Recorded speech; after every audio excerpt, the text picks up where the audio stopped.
Okay.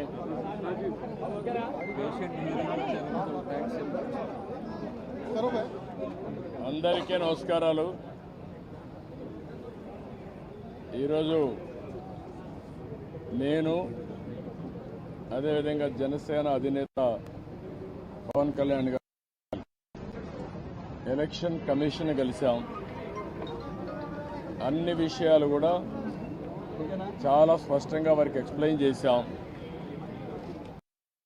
నా సుదీర్ఘ రాజకీయ చరిత్రలో కానీ పవన్ కళ్యాణ్ గారు కూడా రాజకీయాల్లోకి రావడమే కాకుండా రాజకీయాలను వాచ్ చేస్తూ ఉండడం కానీ ఇవన్నీ చూసిన తర్వాత ఎప్పుడూ జరగనటువంటి అరాచకాలు జరుగుతున్నాయి. ప్రజాస్వామ్యాన్ని అపహాస్యం చేసే పరిస్థితికి వస్తున్నారు.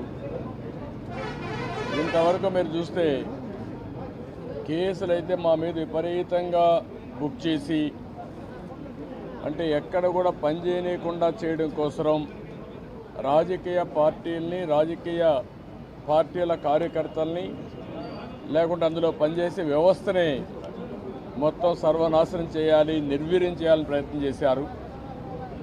ఇప్పుడు ప్రజల్లో ఉండే తిరుగుబాటు చూసిన తర్వాత హోల్సేల్గా ఓటర్స్ అందరినీ మార్చేయడం, దొంగ ఓట్లు వేసుకోవడం ఇలాంటివి చేస్తే తప్ప సాధ్యం కాదనే కంక్లూజన్కి వచ్చారు.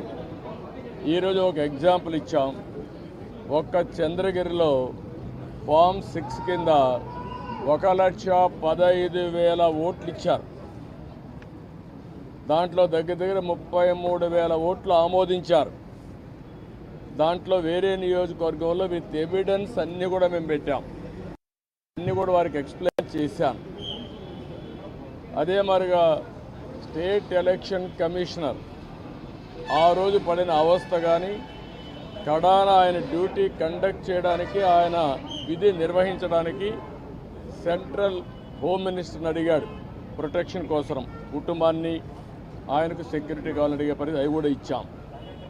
ఫైనల్గా మేము రిక్వెస్ట్ చేసింది వారిని ఒకటే చెప్పాం, ఏదైతే ఎలక్షన్ డ్యూటీ కేసే ఆఫీసర్ని సెలక్షన్ ప్రాసెస్లో కాకుండా ఆల్ ఇండియా లెవెల్లో చేసే బెస్ట్ ప్రాక్టీసెస్లో ఎంపిక చేసుకోవాల్సిన అవసరం ఉంది.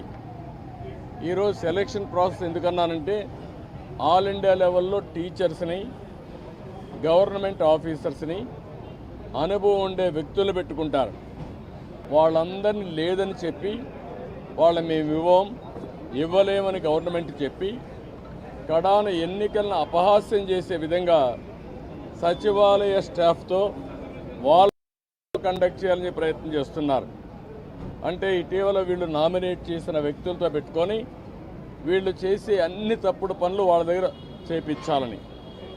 అదే సమయంలో మీరు చూస్తే బిఎల్ఓలుగా అంటే బూత్ లెవెల్ చేసే ఎక్కడ కూడా ఒక్క మిస్టేక్ కూడా ఉండేది కాదు. That is their duty. దానిపైన చాలా స్పష్టంగా ఆదేశాలు కూడా ఉన్నాయి. ఎవరన్నా కానీ డ్యూటీ స్పష్టంగా చేయలేకపోతే వాళ్ళని యాక్షన్ తీసుకోవడం, ఇంక్రిమెంట్స్ కట్ చేయడం, ఉద్యోగాలు తీసేవి అన్నీ ఉంటాయని భయపడిపోయేవాళ్ళు.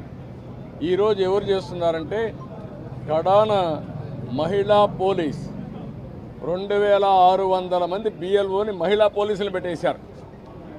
ఇది నాకు ఆశ్చర్యం వేస్తుంది. 83 నియోజకవర్గంలో మహిళా పోలీసుల్ని బిఎల్ఓకి పెడితే వాళ్ళకి మహిళా పోలీసులకు ఏం తెలుస్తుంది ఇవన్నీ అంటే? ఇంకొక పక్క వై ఏపీ నీడ్స్ జగన్ అని కలెక్టర్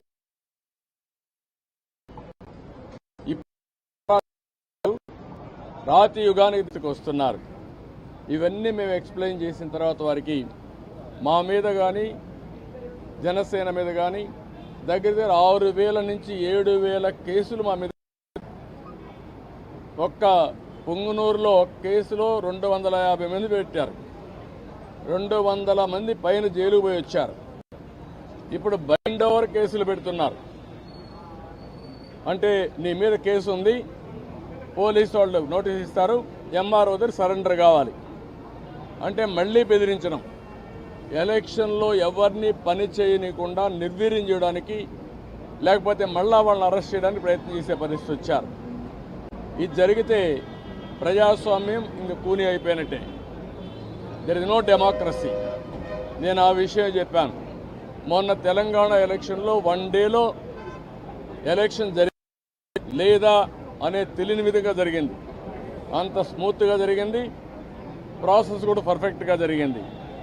ఈరోజు ఆంధ్రప్రదేశ్లో అక్కడ ఇంత ఓటర్స్ ఎన్యూమరేషన్ ఫ్రాడ్ జరిగిందని, బిఎల్ఓలు తప్పులు చేశారని, టీచర్లు తీసేశారని ఎక్కడ కంప్లైంట్స్ లేవు. భారతదేశ చరిత్రలో ఫస్ట్ టైం ఇవన్నీ వస్తున్నాయి. మేమన్నీ డీటెయిల్డ్గా ఎక్స్ప్లెయిన్ చేశాం. ఓపికగా విన్నారు, చాలా ఫర్మ్గా కూడా చెప్పారు. మేము ప్రజాస్వామ్యాన్ని కాపాడడానికి అన్ని విధాల ప్రయత్నం చేస్తాం, ఎక్కడ కాంప్రమైజ్ కాం, రిజల్ట్స్ మీరే చూస్తారని హామీ ఇచ్చారు. వారు ఇచ్చిన హామీలో నేను ఒకటే అనుకుంటున్నాను, ఎలక్షన్ కమిషన్ అవసరమైతే సెంట్రల్ పోలీస్ అబ్జర్వర్స్ని పంపించాలి, సెపరేట్ సెల్ పెట్టాలి. అవన్నీ పెట్టి ఎక్కడికక్కడ మానిటర్ చేసి ఎలాంటి అవకతవకలు జరగకుండా ఇప్పుడు ఫైనల్ లిస్ట్ వచ్చే కొందికి వినపడలేదా?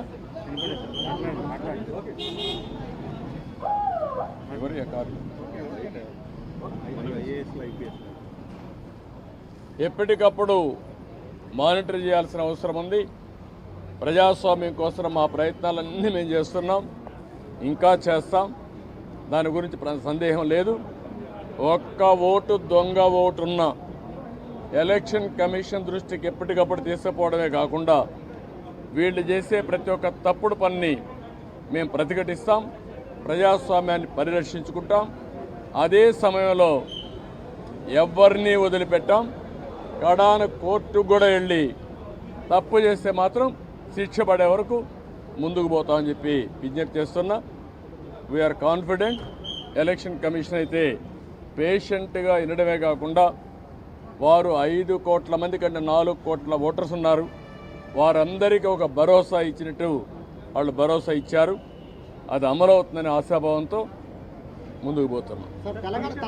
తెలంగాణలో వేసిన ఓటర్లు చాలా మంది ఏపీలో కూడా ఓటు నమోదు చేస్తున్నారు. రీఎంట్రీ ఓట్లు ఎక్కువ ఉన్నాయని వైసీపీ.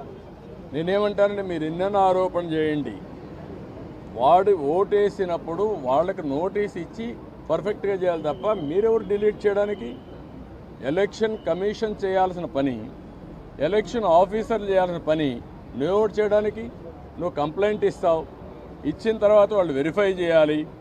ఒకవేళ ఇక్కడి నుంచి వేరే ప్రాంతానికి పోయారు, అక్కడ ఓటేయరు అంటే ఓటు ఇవ్వవా నువ్వు?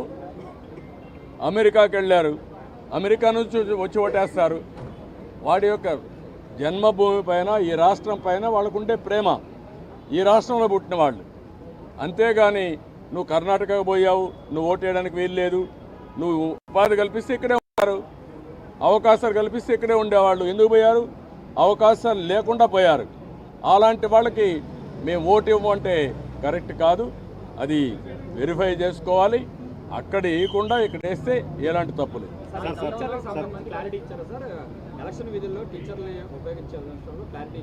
నేను అన్నీ చెప్పిన తర్వాత వారు విన్నారు, చేస్తామనే విధంగా చెప్పారు. ఎట్టి పరిస్థితుల్లో సచివాలయ స్టాఫ్ని వేయడం కరెక్ట్గా.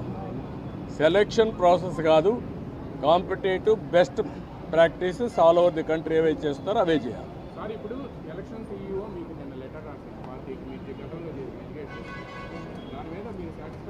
లేదు, దాని మీద కూడా మేము చెప్పాము, నిన్నే పంపించారు, మేము వెరిఫై చేసుకున్నా మళ్ళీ మీ దృష్టి తీసుకొస్తామని చెప్పి. కొంతమంది కలెక్టర్ల మీద మీరు ఢిల్లీ వెళ్ళినప్పుడు కంప్లైంట్ చేశారు. ఇప్పుడు దాని మీద మళ్ళీ ఎంతవరకు యాక్షన్స్ లేవు అని పార్టీ ఏం చేయబోతున్నారు? ఈరోజు కూడా మళ్ళీ మేము చెప్పాం, ప్రతి ఒక్క ఆఫీసర్ పైన మేము స్పెసిఫిక్ ఎవిడెన్స్ ఇచ్చాం. దానిపైన లాజికల్గా యాక్షన్ తీసుకోవాలి, క్రిమినల్ ప్రాసిక్యూషన్ కూడా చేయాలి. సార్, ఇది అంతా తిరుపతి ఎంపీ ఎలక్షన్ నుంచి, బై ఎలక్షన్ నుంచే ఇది స్టార్ట్ అయింది సార్, ఫోకస్ అయింది కూడా. కానీ 2 years అయినా దీని మీద అవి కూడా ఇచ్చాం. మరి తిరుపతి బై ఎలక్షన్లో జరిగింది, గ్రాడ్యుయేట్స్ కాన్స్టిట్యున్సీ ఎలక్షన్లో జరిగింది, 2019 జరిగాయి. జరిగిన తర్వాత మీరు వీళ్ళు ఉన్నారు. నేను ఈ విషయం కూడా అది చెప్పింది, ఎలక్షన్ కమిషన్ అనేది ప్రాసిక్యూట్ చేయడానికి కూడా మీకు అధికారం ఉంది. ఇమ్మీడియట్గా మీరు అవన్నీ చేస్తే భయపడతారు. మొత్తం 1,30,000 వచ్చింది ఫామ్ 7 కానీ అన్ని. బట్ దాంట్లో 25,000 యాక్సెప్ట్ చేశారని. బట్ మిగతా మిగతా వాటికి సంబంధించి ఈ రోజు వరకు యాక్షన్ లేదు అని చెప్పి అక్కడ నాని వాళ్ళు అమర్ మీద దాని మీద ఏమైనా ఆ విషయం కూడా వారికి చెప్పాను. ఆయన అరెస్ట్ చేశారు. ఎవరైతే ఓటర్స్ బోగస్ ఉన్నాయని చెప్పి ఎక్కడికక్కడ పోరాడుతూ ఉంటే అది కరెక్ట్ చేయకుండా అతను అరెస్ట్ చేయడం అనేది ఎక్కడికి పోతానని చెప్పి అడిగాను. ఆ డీటెయిల్స్ కూడా వారికి ఇచ్చాం. ఆ రిప్రజెంటేషన్ నాకు వచ్చింది. వెరిఫికేషన్తో సహా మొత్తం డీటెయిల్స్ ఇచ్చాం.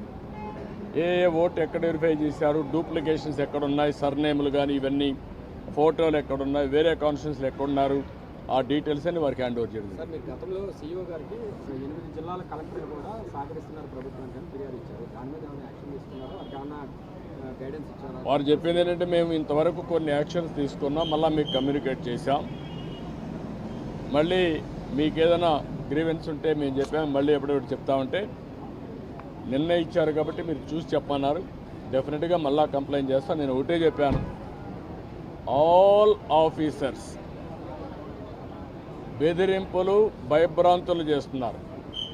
ఒక చీఫ్ సెక్రటరీ ర్యాంక్ ఆఫీసరే ఎలక్షన్ కమిషనర్గా ఉంటే కేంద్ర ప్రభుత్వాన్ని ప్రొటెక్షన్ అడిగే పరిస్థితికి వచ్చాడు. అదే ఎగ్జాంపుల్ వారికి చెప్పాను. ఇప్పుడు ప్రతి ఒక్క ఆఫీసర్ మీద, అది కలెక్టర్ కావచ్చు, ఎస్పీ కావచ్చు, కింద ఆఫీసర్లు కావచ్చు, బెదిరించడం, బ్లాక్మెయిల్ చేయడం, ఒకవేళ కానీ వినకపోతే కేసులు పెట్టడం, అరెస్ట్ చేస్తాం, థ్రెటన్ చేయడం, ఇవే జరుగుతున్నాయి. ఇలాంటి జరిగినప్పుడు మీరు ఫర్మ్గా ఉంటే తప్ప ఇక్కడ ఫెయిర్ ఎలక్షన్ జరగవని చాలా స్పష్టంగా చెప్పారు. సార్, అసలు టైం సరిపోతుంది అంటారు. అంటే చర్యలు తీసుకోవడానికి ఇంకా ఎక్కువ రోజులు ఉంది కదా, 2 months ఉంది. అసలు వీళ్ళు తీసుకునే అవకాశం ఉందంటారా? అంటే మీరు ఒకటి గుర్తుపెట్టుకోవాలి, ఎలక్షన్లు 2 నెలలే ఉంది. ఎలక్షన్ ప్రాసెస్ స్టార్ట్ అయిపోయింది, ఎన్యూమరేషన్ అయిపోయింది, ఓటర్స్ వెరిఫికేషన్ అయిపోయింది. ఆ డేట్ కూడా ఈ నెల 24వ తారీఖు డేట్ కూడా ఇచ్చేశారు. ఇవన్నీ అయినాయి. కానీ ఫర్మ్గా ప్రతి ఒక్కటి ఎలక్షన్ కమిషన్ కానీ అనుకోకపోతే ఇంకా స్లిప్ అయ్యే అవకాశం ఉంటుంది. టైం ఇంకా మీకు తిరిగి రాదు. Election day is decided, polling day is decided, counting day కూడా డిసైడ్ అయిపోతుంది 2-3 రోజుల్లో. అది కాదు ఇక్కడ ఇష్యూ. వీళ్ళెంత ఫర్మ్గా ఇప్పుడు ఇంతవరకు చేసిన ప్రాసెస్ ఎట్లుందో చూడడానికి వచ్చారు. ప్రిపేర్డ్నెస్, ఆ ప్రిపేర్డ్నెస్లో ఏం చేయబోతున్నారో, ఏం జరిగిందో అన్నీ మేము మా యొక్క అబ్జర్వేషన్స్ కానీ, మాకుండే బాధలు కానీ, ఇక్కడ జరిగిన విషయాలు కానీ చాలా స్పష్టంగా వారికి ఎక్స్ప్లెయిన్ చేశాం. Now it is the duty of the election commission to conduct free and fair pole. నేను అది కూడా చెప్పాను. ఒకప్పుడు ఎలక్షన్ కమిషన్ లేనప్పుడు కూడా నేను ఎన్నికల్లో పోటీ చేశాను. తర్వాత ఎలక్షన్ కమిషన్లు రాజ్యాంగబద్ధంగా వచ్చాయి. అప్పుడు కూడా ఇంత ఘోరాలు జరగలేదు. అందరికీ నా హృదయపూర్వక నమస్కారాలు. ఫస్ట్ టైం చాలా కాలం తర్వాత ఫుల్ ఎలక్షన్ కమిషన్ రావడం, దాని తాలూకు సీరియస్నెస్ తెలియజేస్తుంది.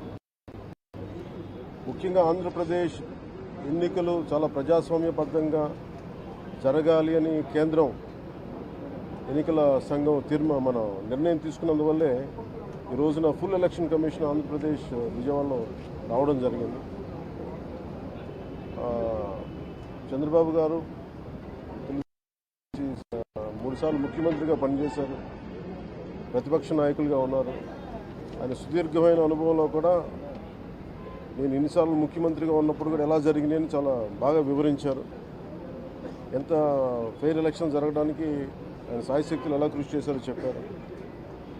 జనసేన తరపు అలాగే వైసీపీ ఏమేం చేసింది ఇప్పుడు దాకా, దొంగ ఓట్లు ఎలా రిజిస్టర్ చేశారు, చంద్రగిరి ఇందాక మీరు చెప్పినట్టు చంద్రగిరిలో దాదాపు 1,00,000 పైచిలుకు ఓట్లు దొంగ ఓట్లు నమోదు చేస్తే దాదాపు దాంట్లో 1/4 ఆల్మోస్ట్ దాన్ని యాక్సెప్ట్ చేశారు. ఇలా ప్రతి చోట, ప్రతి నియోజకవర్గంలో, ప్రతి బూత్లో ఏ స్థాయిలో దొంగ ఓట్లు నమోదవుతున్నాయి, ఎలా తీసేయాలి, వీటి మీద చాలా స్పష్టంగా వివరించారు. జనసేన తరఫు నుంచి నేను ప్రత్యేకంగా వివరించింది ఎలక్షన్ కమిషన్కి, మా వైసీపీ ప్రభుత్వం వచ్చినప్పటి నుంచి లా అండ్ ఆర్డర్ కంప్లీట్గా దిగజారిపోయింది. ఎవరన్నా ప్రజాస్వామ్య హాని జరుగుతుంటే గొంతెత్తితే పొలిటికల్ పార్టీస్ కానీ, వ్యక్తులు కానీ, ప్రైవేట్ వ్యక్తులు కానీ వాళ్ళందరి మీద కేసులు ఎలా పడుతున్నాయి, కేసులు ఎలా చేస్తున్నాయి, ముఖ్యంగా బైండ్ ఓవర్ కేసులు ప్రత్యేకించి పొలిటికల్ పార్టీ టీడీపీ వారి మీద కానీ జనసేన కార్యకర్తల మీద కానీ ఇవన్నీ చాలా క్లియర్గా తెలియజెప్పడం జరిగింది వారికి. అలాగే పోలీసు అధికారులని ఇప్పుడు సడన్గా మారుస్తూ ఉన్నారు. లాస్ట్ 2 నెలలుగా మార్చేస్తూ ఉన్నారు. మళ్ళీ ఎన్నికలు సంఘం వచ్చేటప్పటికి మళ్ళీ వాళ్ళకి కావాల్సిన అధికారులను తిరిగి అక్కడ వేయించుకునేలాగా తీసుకొచ్చిన ప్రణాళికలు చేస్తాం. అది కూడా బలంగా తెలియజేస్తాం. అలాగే మహిళా కానిస్టేబుల్స్ ప్రత్యేకించి సంబంధం లేని చోట్ల వాళ్ళు దాదాపు 87 నియోజకవర్గాల్లో వాళ్ళు పెట్టారు. అది వాళ్ళు దూరం చేయమని ప్రత్యేకంగా ఆయన వివరించారు. నేను ఇంకోటి ప్రత్యేకించి నేను చెప్పింది ఏంటంటే వాలంటీర్స్ అనేది విలేజ్ సచివాలయం అనేది ప్రత్యేకించి అది యాంటీ కాన్స్టిట్యూషనల్ బాడీ. వాళ్ళని దయచేసి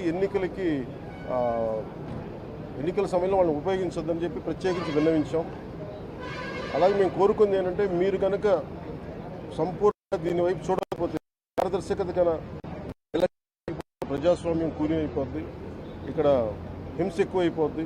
అలాగే గత స్థానిక ఎన్నికల్లో కూడా ఏ స్థాయిలో కనీసం ఒక దళిత యువకుడు లాంటి ఒక కనీసం నామినేషన్ వేసే పరిస్థితిలో కూడా లేదు. అందరినీ చేశారని చెప్పి ప్రత్యేకించి అది వివరించాం.